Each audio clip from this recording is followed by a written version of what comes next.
Hello and welcome to Dateline New Haven. I'm your host, Paul Bass, inviting you to look behind the headlines on the stories that make our community tick. Well, there's one story brewing that's gaining traction. It's about ranked choice voting. Connecticut, some people in Connecticut, including the people in the studio today, are trying to have Connecticut join 50 other communities, cities, and states around the country in having our local elections at least give people real choices with real issues and real participation. That's a very biased way of casting an issue. We're going to talk about it in a little more nuance. There's a bill before the state legislature right now that people are trying to gain support for. And our two guests today, State Representative Steve Winter of New Haven and Hamden, and Alden Oko Aduako of Yale University Students for Ranked Choice Voting, here to tell us all about it. Welcome, gentlemen, and thanks so much for coming in. Great to be with you. Thanks for having us on. Likewise. Thank you so much. Steve's a very familiar voice on the show. Alden's just getting his stuff going. So there's a state bill, Senate Bill SB 386. And if I understand it right, it's enabling legislation. That doesn't mean it's not a you have to law. It's a you may law. Like, that's why we have public finance elections in New Haven, because there's a law that said you can do this, New Haven, and nobody else did it. And this law is saying, let's have ranked choice voting, where a lot of people can run in an election, and you get to pick your choice, not just one. Here's my first choice. Here's my second choice. Here's my third choice. And then we'll see how that works. Did I get that right? That's right. Anything else about this bill, or is that the whole kit and caboodle? Well, it's not all elections, so it's enabling for municipalities that decide to adopt it through a referendum, presidential primaries, if parties decide. Oh, it would be presidential primaries too. Okay. And then I believe party primaries as well. And party conventions, I think. By party conventions, do you mean even if you're picking a congressional candidate?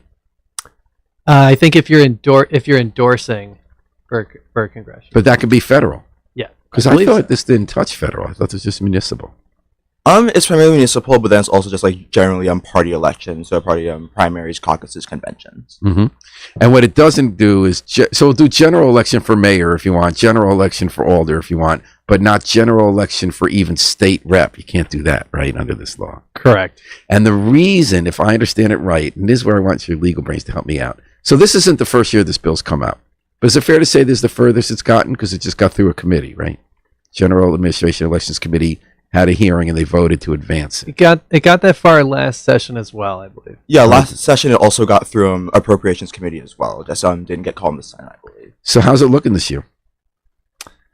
I think we've got more work to build support. Getting more folks to sign on to the bill to show that it's got momentum to try to get it called for a vote in the Senate. But like you said, I think it's a way to provide enabling legislation. It's a way to boost voter turnout, bring more people out. If there's more choices on the ballot, we see that bringing more people into the public process.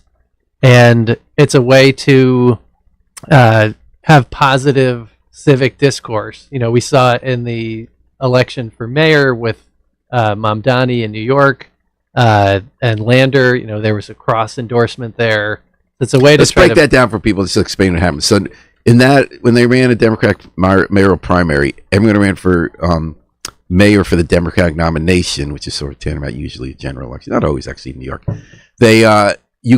Because you could pick a lot of people, some of the candidates hesitated to attack their opponents because if you attack someone that the voter likes, then they're not also going to vote for you. So we're saying, let's be strategic. So Brad Lander and Mamdani made an alliance saying, we're going to campaign together and say, vote for both of us. I hope you vote for me rather than Brad or me rather than Zaran. But, we're together. And the theory is that it makes it a much more positive election because instead of attacking people, you have an incentive to inspire people and talk about issues, right? And we kind of saw it played out that way. Mamdani would have really never gotten anywhere because he was like under 1% when we were all finding out about him in January and with those great videos. And then people say, well, he has no chance because there was ranked choice. He could be considered. And then it turned out people were kind of interested in what he had to say. Is that kind of see it that way? Yeah, that's exactly what happened. I think one of the main things we saw with the New York City Democratic primary was a sort of like more collaborative approach to campaigning, where instead of attacking everyone and focusing on what you hate about the other guy, there's a lot of focus not just on what I have in common with other candidates to try and field more second and third choice votes, but just generally like, what are the policies I'm advocating for? Which is like the main thing we should be thinking about in elections. We shouldn't be thinking about like, why should I hate the other guy? We should be candidates should ideally be focusing on what are the issues that I'm putting forward? What are the policies I'm putting forward? And that was a very issue-oriented election that actually affected national debate about affordability. So that's a theory. Oh, not theory. That's one goal. We want the campaigns themselves to be more about issues. The theory is that not enough people are voting, not enough people care about politics. They turned out very cynical about all the attacks, that this will get more people to vote. And your groups that you're allied with have put out releases saying, Bridgeport, the turnout's been really low, Hartford, this will change it. Do we see, and I'm saying, I'll just put my bias out front. I love this stuff, right? Because I love politics. I love ranked choice. I love hearing about all the different candidates and having all these choices and fun. Some people said this is incredibly complicated because if nobody gets 50% on the first round, then you eliminate the person who got the least, and then they retally your second choice. So your second choice kind of counts. So you're never voting lesser of two evils. You never have to say I have to vote for the person worried about who's going to win. I can also vote for that kind of person second or third, but my first, and then you keep going until someone gets 50%. That sounds incredibly complicated. I think they showed that it wasn't complicated. I remember in 2 elections ago, the New York Times tried to find voters who were confused at a ranked choice election, and they were only able to find 3. Yeah, this was a big out of 8 million people in their city, and one of the 3 actually wasn't that confused. Yeah, this was a big concern when I was first getting interested in this issue several years ago. People would say like, "Oh, well, this or that community, they're never going to figure it out." It's kind of a put down on minorities. To yeah, be honest. it really You're is. kind of saying like people who don't have a lot of money or something. It's degrading. It's like we rank things all the time. We make choices all the time by saying like, "Oh, well, I'll have this, but if that's not available, if you're out of vanilla ice cream, then I'll get chocolate chip." Right. So when have we seen any evidence now in the 50 communities that have done it, including counties and states, and the whole statewide races, Alaska, Maine, and New York? Have we seen evidence that more people vote? We did see it in New York. Now, that could have been because the candidate was electric, but we're arguing that he inspired people because he got to emerge because of the ranked choice voting system. Have we generally seen evidence that that more people will come out if you have ranked choice, or is it too early? I think for the most part we're starting to see more evidence emerge that ranked choice voting does indeed improve voter turnout. I believe in an election in Minnesota, we saw an increase in turnout from implementation of ranked choice voting, and several other studies have found in other implementations, such as in Maine, for example, when you give voters the ability to not have to pick between the lesser of two evils, when you give voters the ability to express their honest preferences, and when candidates are running more positive issue-based campaigns, you see more people are engaged in the civic process, and that translates to higher voter turnout. We're talking about a ranked choice voting. You get to vote not for one candidate, but everyone you think is good in an election.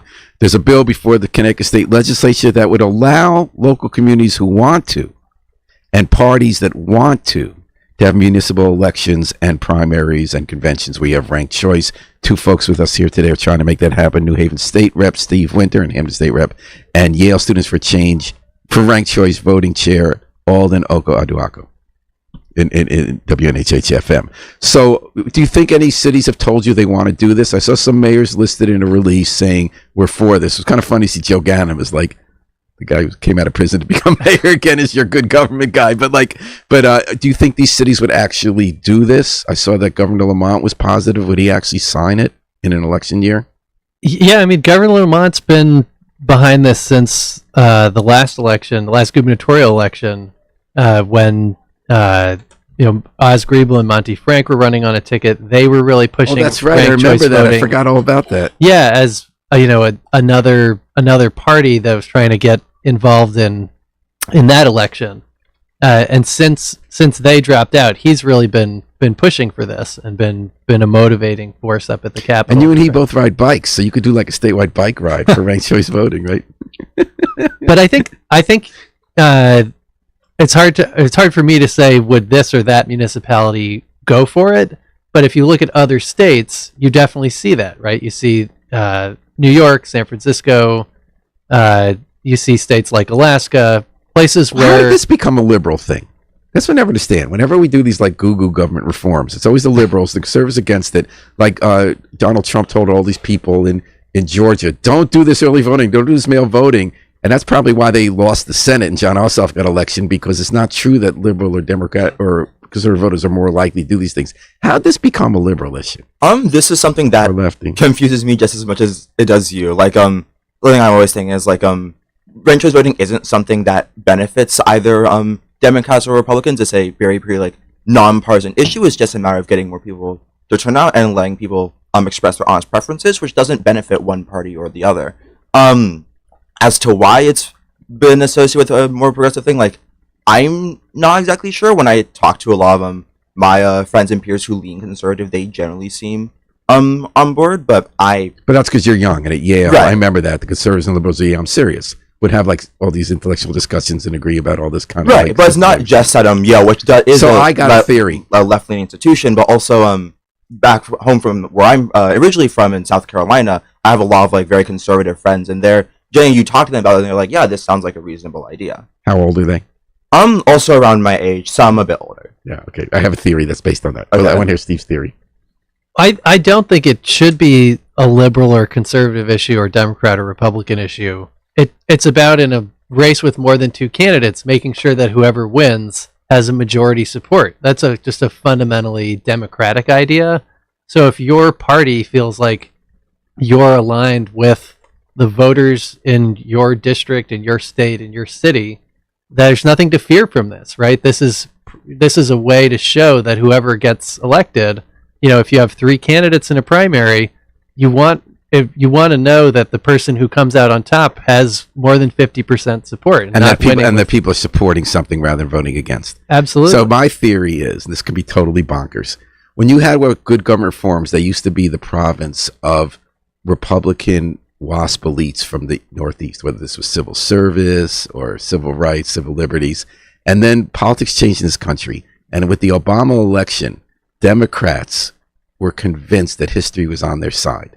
They said it's just a matter of time, because they had very biased and broad brush views about how black people vote, Latinos vote. And they kind of thought if more people could just vote, we're going to win because our majority is on the side. Donald Trump proved that completely wrong last time. His issues appealed to a lot of brown and black people and just working class people who were convinced. They bought his line. But the Republicans buy into it too, including Trump. They see mail voting, early voting, ranked choice voting as kind of scheme of Democrats to get disenfranchised voters into the system, and therefore they're going to have this majority. And I think everybody's operating on this false assumption that there's some latent majority based on broad-based assumptions of people as groups rather than individuals. Whereas the reason I like ranked choice voting is because I think the victory in politics is going to people who appeal to people with a positive message, an inspiring message, and ideas, and that people are a lot smarter than you think, and they can listen to something and figure out if they think it's in their interest. What do you think? Crazy? And I'm asking why it's you guys are always up pushing these kind of like reforms for elections, and it's being cast as progressives versus conservatives. No, I think that there's something there. It's sort of similar with like the national popular vote issue, Right. That was somehow, if you look at the states that have adopted it, they're definitely the bluer or bluish states. And you look at the last election, President Trump won with a clear majority. It wasn't a huge majority, but It was a clear majority. So I do think the last presidential election should be a wake-up call or get conservatives' attention, because if you look at the strategies that the Trump campaign employed, a lot of it was about trying to reach voters who don't normally participate. Especially voters of color. They really went after, male voters of color, but they really went after that vote. Yeah, and really pursuing those votes. And that they show that you can get to a majority with a conservative message. I think both parties think they kind of have to, I'm not talking about like the Google reformers. They think they always have to cheat with the system. Like they both like redistrict when they can to try to create these districts. I love how it backfires, as we just saw in Florida. Like, I'm not convinced all this like first time ever midterm redistricting that Trump has the Republicans doing, which is building on redistricting Democrats did that was corrupt before, to try to redraw these maps. I don't think it always works out if you have good candidates. Just a theory. Yeah, I think the candidates matter, and I think that's part of why ranked choice voting is appealing, because it's bringing in candidates who might say, oh, I don't want to be a spoiler, maybe I won't run. It's bringing, the best phrase I liked for ranked choice voting is more voices, more choices. I think that really sums it up. And that's why I think you'll see more people feeling motivated to participate in the process, and that's fundamentally good for democracy, for Connecticut, for our government in general. So, Steve, when you became state rep in 2025 or 2024? 25. So you were at the Capitol in 2024 advocating for ranked choice voting. And I think if I have it right, what really killed it that session was Attorney General William Tong issued a legal opinion. And he said, this is unconstitutional to have ranked choice voting because nowhere in the state constitution does it say you can have ranked choice voting. So now you've rewritten the law to say, well, what he's talking about on the state constitution governs state elections and federal elections maybe. So we'll do enabling legislations for local elections and primaries. Do I have that right? That's right. Yeah, it's been So this is one thing I can't understand because I'm not a lawyer. Mm-hmm. Is his argument that if the Constitution doesn't specifically say you can conduct an election a certain way, you can't do that? Because there's no mail-in votes in the Constitution. There's no early voting in the Constitution. So again, I'm ignorant here. So if the Constitution, if we're allowed to do certain kinds of changes because they're neither suggested, allowed, or prohibited in the Constitution, why were we able to do those things but we can't do this? So I myself am not a lawyer, so also like not yet. No. You're only a sophomore. Yeah. Perhaps. But so don't like quote me as like a full credibility but having read the argument myself, I think the argument seems more to be that the language of the Constitution seems to specifically implicate the current system of like plurality voting as like what we use, at least that seems to be. Oh, so the question is plurality voting versus requiring a majority. Yeah. Correct. This seems really odd to me. Is this really a legal principle?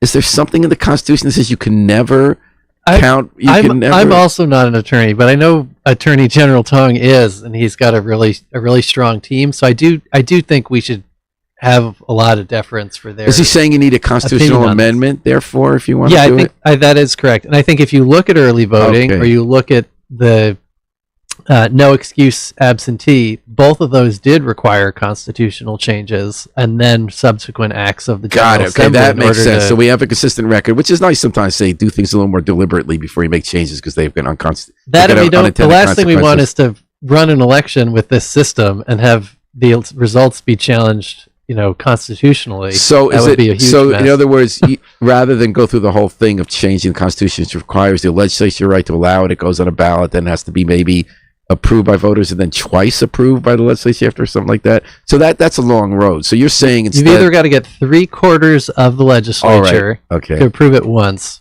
or a simple majority of 2 legislatures. Right. So you have an election for the General Assembly in between. But don't you also have to have the ballot referendum? Well, that's what puts it on the ballot. Oh. Right? So you got 75% or 50% twice. Then it goes on the ballot. Then the public votes on it. Then, in the case of these election laws, the General Assembly has to then draft and pass election-related legislation. So the details, in other words. Yeah. So with no excuse, we've gone through the approvals. Just so people know, that means we didn't keep doing an absentee ballot without having to have a reason, like I'm sick or I'll be out of town. Yeah, so anyone could do an absentee ballot with no reason for it. You don't have to be sick or out of town or whatever. So where we are in that process is it's been approved twice, it went on the ballot, the public approved it, and now we're working on legislation to actually enable it. So to get back to the topic here, which is Senate Bill 386. So you're saying you drafted the bill in a way we get this started and not have to worry about any constitutional objections. I think that's part of it. Part of it is also starting more locally on a smaller level where A is sort of like testing it out, making sure like people are indeed on board with this before we try to advocate for it on the state level and get more like constitutional changes and all of that involved. But then also because like municipal elections and party primaries are elections that have like a lot of candidates, and then you end up with like some dropping out under the current system because they don't want to be spoilers. These are elections where ranked choice voting can have a lot of impact, even though they're smaller elections. These are small elections. These are elections with that have relatively like very low turnout. They're elections that have a lot of candidates. There's a lot of risk of spoilers under our current system. In fact, in the recent New Haven like Ward 1 Alder election, we saw a very much beloved candidate drop out of fear of being a spoiler. I saw that and I was like, ranked choice voting would have been perfect for this. And like these sorts of elections are the ones that SB 386 is sort of like targeting. Like these are the ones where ranked choice voting could potentially help the most. So so how did you guys get interested in this issue? Each of you, how did this become something you care about among all the other things going on? I think after Trump was first elected, I got really interested in what are system level reforms to try to keep people engaged in democracy, make people feel faith in the election process. And that's what got me interested in the national popular vote. Like, I couldn't get past this idea that somebody became president and they didn't And just so win the people most know, we've had votes. Steve on radio about this before. That's a separate effort where you get enough states to agree they're going to abide by who wins the national popular vote, even if their state and their electoral votes would have gone to someone else. So Right. we can no longer, yeah. And then similarly, ranked choice voting. We should have more candidates involved in the process. We should have folks be able to vote without being worried that they have to vote strategically for the lesser of two evils, voting for something rather than voting against something, as a way to strengthen the process and lead to more representative outcomes. That you, at the end of the day, if you look at what happened in the 2016 election, how many candidates did the Republican Party have? I think I think by focusing on positive messaging and messaging that's going to appeal at the end of the day to a majority of the electorate, you're going to have better outcomes On both sides. On both sides. And right now, And- people, what they miss when they look at elections, they look at someone's unfavorability rating and think that means they can't win. But it's really about who has a worse unfamiliarity rating, because by the time an election comes with two people running, it's just a game of who can destroy the other first. Well, that, and I think you're going to have candidates who hew towards the consensus in the middle rather than in party primaries right now. The tendency is to really gravitate to the left or to the right. Although in order- Mondani moved everybody left. Sure. Yeah, I'm not saying that's a universal dynamic, but I think there's something there, right? His message was what appealed to a majority of people. There's such an affordability crisis that the solutions he was proposing, everyone rallied around those. So, Alden, now you're about 15 years behind Steve, and a Yale student getting started with idealism. You want to contribute a lot to society and make put in a better direction. How did you land with this issue?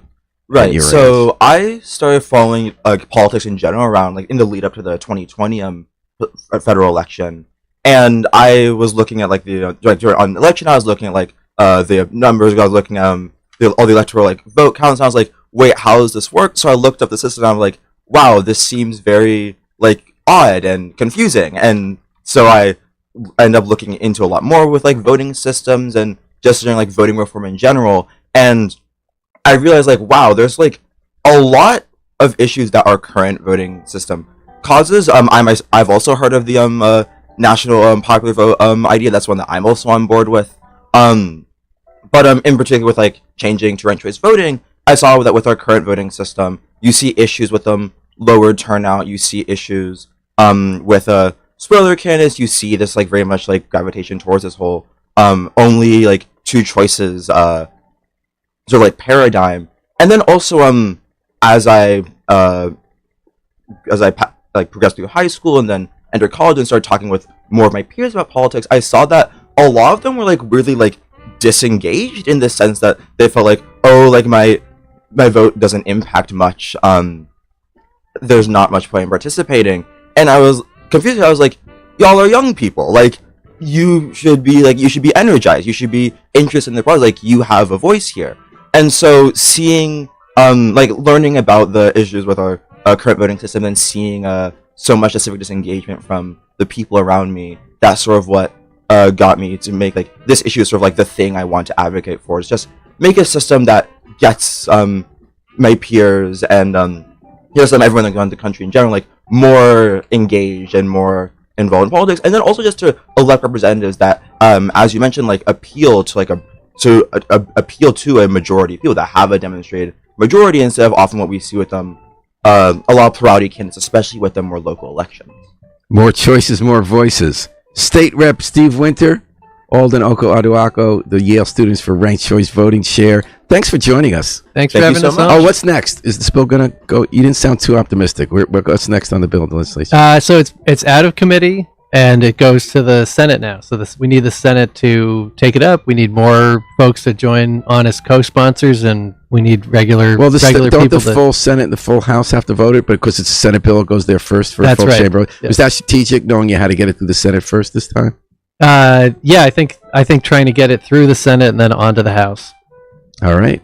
And we're going to come back after a break to hear about the No Kings rally with some people who are working to bring out big crowds to the New Haven Green. It's expected to be a historic turnout based on what happened last time and all the work on this time. So we're going to come back on the rebound to hear about No Kings. Thanks so much for joining us to hear about ranked choice voting. We're going to, in the meantime, listen to the Afro-Semitic Experience performing I Wish I Knew How It Feel to Be Free from the group CD A Plea for Peace. So hang tight, float with us for 5 minutes, and we'll be right back on the rebound.